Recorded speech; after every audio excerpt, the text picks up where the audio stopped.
Today I'm going to quickly tell you what is trickle down effect. Now, this is also called trickle down theory. Now, it refers to a proposition that if financial benefits are given to big businesses and the wealthy, it will pass down to smaller businesses and consumers. Now, what do I mean by this point? It simply means that if the richer segment of the society is charged lesser tax, they are going to pass on the benefit of this relief to all the people down in the line, whether they are businesses or consumers. Or simply, we can say that a trickle down theory proposes that financial benefits to the large businesses are going to stimulate economic growth, or in simple layman term, we can say that it was expected from trickle down theory that prosperity of the rich is going to lead to prosperity of everyone. Now let's look at the background. This theory is associated with President Ronald Reagan. He was the president of America in 1980s.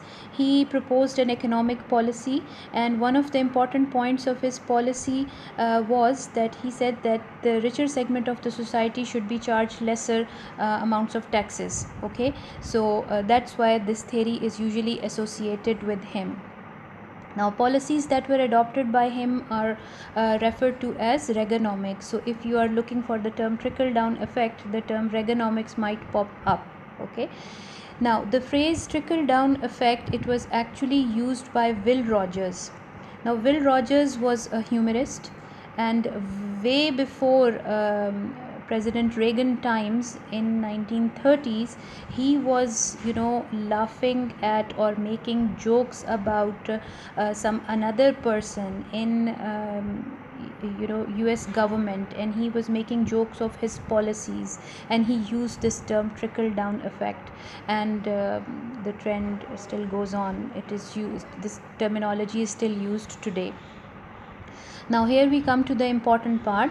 Now this is what trickle down effect looks like at a glance. Okay, tax benefits, if they are given to the rich, what happens? They are going to make some savings, and if they use that savings and make their investments. Now here you should know that savings can be idle, or savings can be invested, or savings can be spent also. Okay, if they are using their savings and they are making investments, is going to create jobs, and if jobs are created, lower segments of the society are going to earn more money.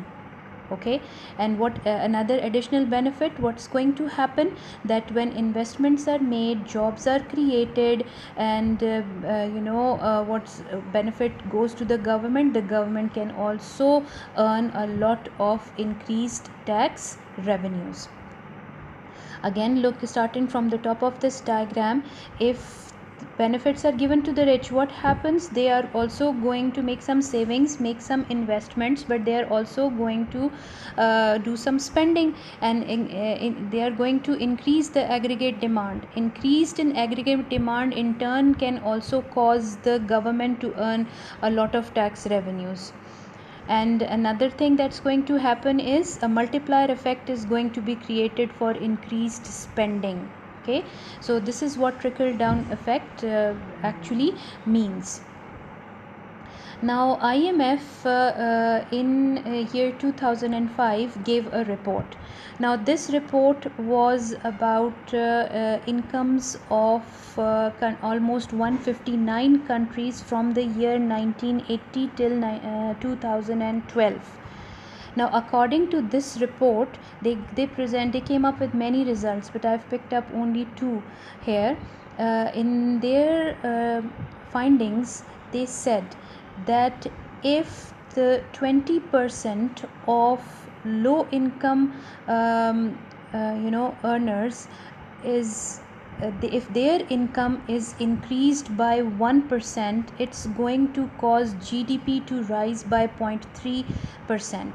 Okay, that if there is 1% increase in the income share of the 20% of citizens who are earning less. it's going to cause a positive effect on GDP growth rate. And how much is this positive effect? Was 0.38% for those years that I've mentioned earlier. And then their results showed that for the same years, if 1% of income share is increased for the top 20% citizens, like if 1% income of the wealthy people, 20% of the wealthy people, if 1% their income is increased, it causes a decline of 0.8% GDP. Now this is their finding was exactly opposite to what the theory proposes. The theory says that if rich are given tax reliefs, they are going to help the GDP, they are going to facilitate GDP growth. But it actually did not happen. The actual figures do not show this. So this shows that this theory actually failed in practice. I have given the links in the in this slide. You can follow up the details from these two links. This one over here is a even more recent report from 2005 sorry 2015, and this is a report of again IMF. Those students who are willing to probe deeper into the matter can look into this. Now what happened, that trickle down theory was and is still mocked at, and it is said that this theory did nothing good to the society, to the world, to the different countries. Okay, what did it do? It just helped the rich people to get even more richer. And also this is true because the overall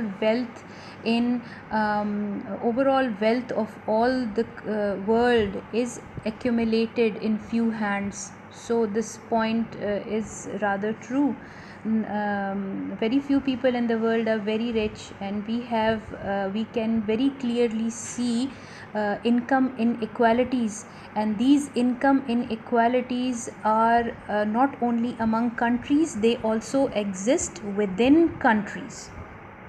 Okay, so on practical grounds, this theory, trickle down theory, has terribly failed, and wealth and money and benefits are just being enjoyed by richer segments of the society. And technically, or it has been proved in various studies that the lower segments of the societies are not enjoying those benefits. And I think that's about it. I've covered all the points. Thank you for listening.